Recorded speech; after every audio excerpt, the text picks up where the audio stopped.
Magandang araw, ako po si Mark Lester Dirag at ito po ang aking daily devotion. Sino ang nag-imbento sa Diyos? Spiritually of God na tinalakay po ni Pastor Russell Ocampo sa 365 Daily Devotion.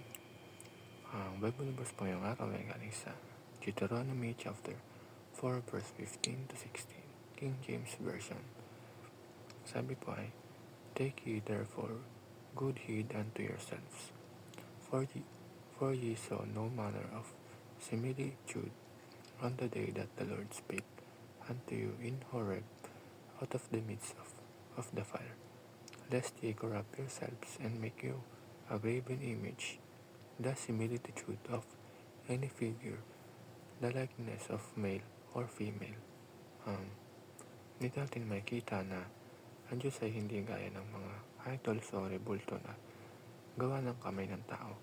Siya ay espiritu, wala siyang pisikal na anyo, walang limitasyon sa espasyo at hindi natin siya pwedeng ukulong sa imahe o larawan. Kaya kung may nagtanong sino ang nag-imbento sa Diyos, ang malinaw na sagot ay walang nag-imbento sa Kanya.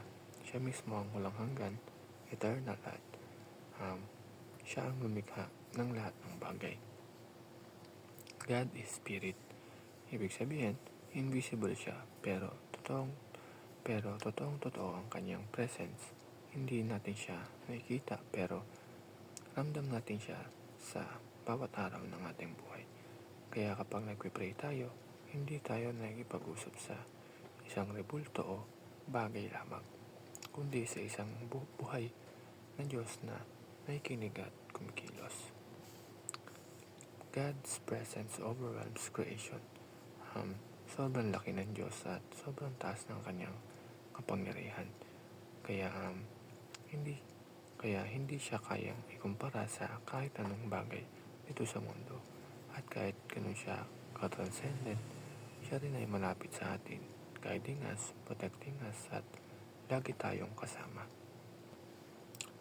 God must be honored at all times. Dahil siya ay espiritu at hindi inilikha, narapat lamang na siya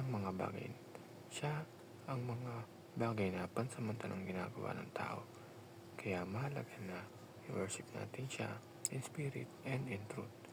Hindi lang sa panlabas kundi pati sa ating puso. Ang spirituality of God ay reminder sa atin na ang Diyos ay hindi nilikha kundi siya ang creator. Hindi siya limitado sa time at space at dahil siya ay espiritu, siya ang laging present sa buhay natin. Yun lamang po.